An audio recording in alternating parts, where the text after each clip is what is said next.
고령화 시대로 접어들면서 요즘 들어 전원생활에 대한 로망을 가지고 계신 분들이 많이 있습니다. 하지만 정확한 지침이나 기준을 모른다면 불편한 일이 생기기 마련입니다. 힐링을 갖기 위해 계획한 일에 신경 써야 될 일들이 없어야 되겠습니다. 이 영상은 농막을 아무렇게나 설치할 경우 피해를 볼 수 있기 때문에 사전에 기본 지식만 알아도 좋을 듯하여 준비하였습니다. 그럼 농막 설치 시 하지 말아야 할 것들만 추려서 안내해 드리겠습니다.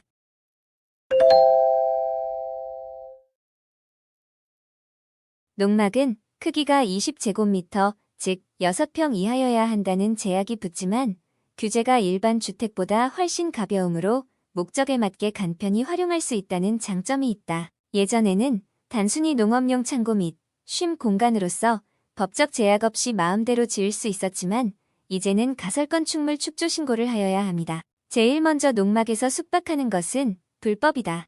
단 하룻밤이라도 잤을 경우 단속의 대상이 됩니다. 도시에 거주지가 있는 경우 농막 설치가 반려되는 이유도 이 때문이다. 그러나 일일이 불법 숙박을 단속할 수도 없기 때문에 보통 거주 등록을 농막으로 해놓지 않으면 알 수가 없습니다. 단속에 걸리는 대부분의 이유는 정말 운이 안 좋은 경우거나 농막 주변의 주민들이 신고하는 경우 등이 있으니 이 점 주의하셔야 합니다. 농막 설치 기준에는 2층 구조, 테라스 설치, 데크 설치, 잡초 방지 용도의 포석 깔기나 시멘트 타공, 잔디 심기 등의 조경 설치를 할 수 없게 돼 있습니다. 그러나 농막 제작업체에서 다락방을 만들거나 접이식 테라스를 설치하는 식으로 편법을 사용하기도 합니다. 전국이 보편적으로 사용하는 방법이나 원칙적 기준을 넘어서면 이 또한 불법입니다. 잠시 예를 들어 보겠습니다. 농막의 1층 바닥 면적이 5평이고 2층 바닥 면적이 1평인 경우 농막 건축이 가능합니다. 농막의 1층 바닥 면적이 5평이고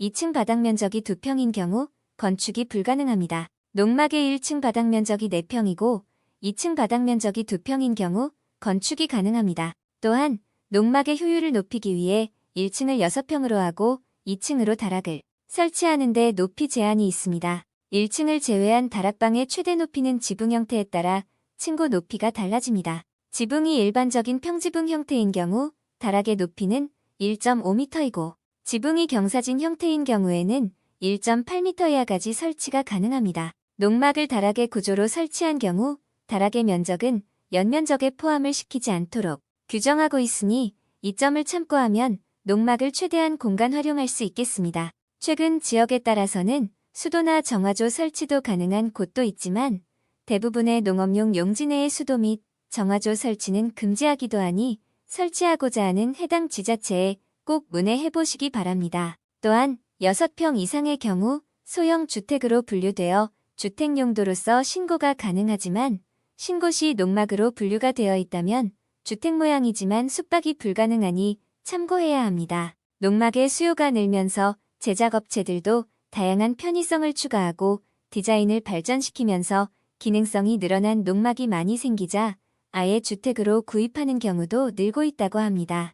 사실 이렇게 기능성을 추가한 농막은 농막이 아니라 소형 주택에 가깝습니다. 아예 소형 주택으로 등록하는 방법도 있습니다. 물론 이렇게 되면 가격이 당연히 뛰지만 어쨌든 주택이기 때문에 농막에서는 할 수 없는 여러 편의사항을 추가할 수 있습니다. 소형 주택으로서 이미 만들어져 있는 건물을 옮겨오는 것이라 건축 시공 기간이 대폭 짧아지며 정화조 설치나 전기, 수도 연결의 허가도 가능하고 마당 콘크리트 포장도 가능합니다. 구매자 입장에서도 부담이 상대적으로 덜하기에 땅이 있고 혼자 살거나 딱히 넓은 집이 필요 없는 경우에는 이렇게 소형 주택을 구입 및 건축 신고하여 사는 경우가 있다고 한다. 판매자 입장에서도 기존의 규제 피해 보겠다고 6평 안에 꽉꽉 눌러 채우던 것을 조금 여유 있게 만들 수 있는데 어쨌든 베이스는 기존에 이미 만들던 것들을 기반으로 살짝만 바꾸는 거라 어렵지 않은 작업이다. 검색창에 농막이라고 검색하면 나오는 예쁜 소형주택들이 있는데 이 같은 모형은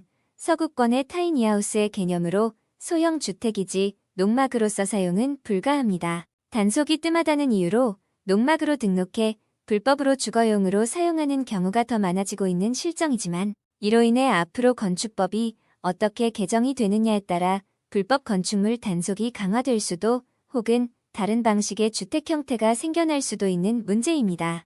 법률상 농막은 창고로 사용되기 때문에 거주를 할 수 없고 임시 시설물이므로 원상 복귀가 가능해야 하기 때문에 기초공사를 하면 안 됩니다. 농막을 설치하려면 읍면사무소에 신고를 해야 합니다. 주거용으로 사용하려면 반드시 정식 건축 허가를 획득하고 사용해야 합니다. 데크, 파고라, 렉산, 잔디, 주차장이 있으면 불법입니다.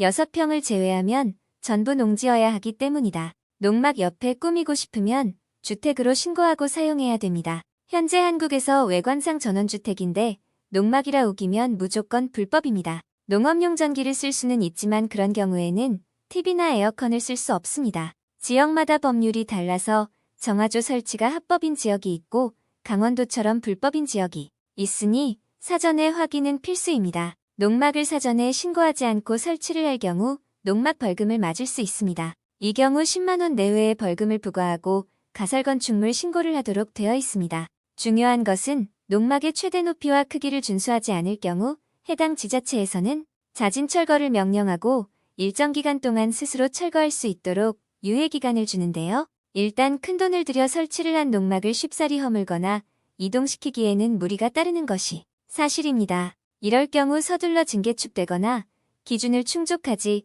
못한 부분을 수정하여 가설건축물 신고를 진행하시는 것이 좋습니다. 만약 자진 철거 기간이 지나게 되거나 허용 기준을 준수하지 못할 경우 이행강제금 부과와 강제 철거까지 진행될 수 있는데요. 이행강제금의 경우 농막 비용에 비례하여 부과가 되고 부과 시점도 철거를 할 때까지 계속 부과가 되기 때문에 여간 부담스러운 것이 아닙니다. 조금만 신경을 쓴다면 이러한 불편한 일들은 사전에 막을 수 있습니다. 이상으로 영상을 마칩니다.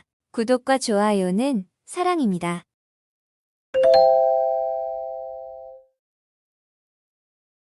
행복한 전원생활 되시기 바랍니다.